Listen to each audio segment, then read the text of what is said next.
આજે તો જોઈ લીધું એક નવું મશીન ને ખેતરમાં જડી ગયો મીંદડો. જય દ્વારકાધીશ ને જય શ્રી રામ. 148મો દિવસ સાંગાની સાથે.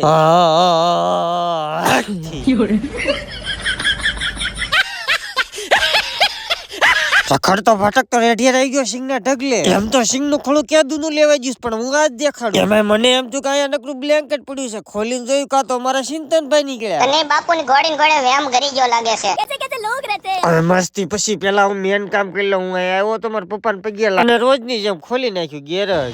गोलमाल है भाई, सब गोलमाल है. खत्म.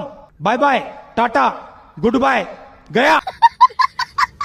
બોલો જય માતાજી. હવે તડકો મસ્ત મજાનો હતો ને તો મેં કીધું ઘડીક તડકે બેહું તો મજા આવે ને ટાઈટ ની. હવે મેં કીધું કે તડકો ખાતે મેળ આવશે એટલે ધોઈને કે એક બોલેરો અને ઉભા પગે ધોઈ એક કિયા અને બ્લેક શીપ. કેવું કામ? ગાડી ધોરાવા આવ્યા.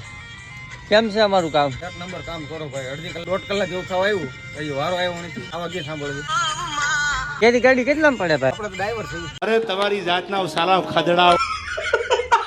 ઘડીક મસ્તી કરી પણ ફાઇનલી કેરી ધોવાય જ ગઈ. અને આ બાજુ ભાઈબંધે ખોલી નાખી એક ગાડી રિપેરિંગ. અને આ બાજુ મારા દાદાનો છોકરો કાક કાપવાનું મશીન લઈને આવ્યો તો મેં કીધું લાઈને જોઈ લો. અને આને તો હશે શેડર કહેવાય. જો અને તમારે તે ઝાર બાજરી કાંક વઢાવવું હોય તો ડિસ્પ્લે ઉપર નંબર આપી દો, કોન્ટેક્ટ કરી લેજો. અને 4 વાગે બેસજો ગળસવા. અને હાંજના 5 વાગે દામનગરમાં નજારો કાક આવો કાક હતો. અને એટલી વારમાં આવી જા બે ક્યુટ એવા ફોલો. અને હાંજ પડતા પડતા કરી નાખી મેં દીવાબત્તી.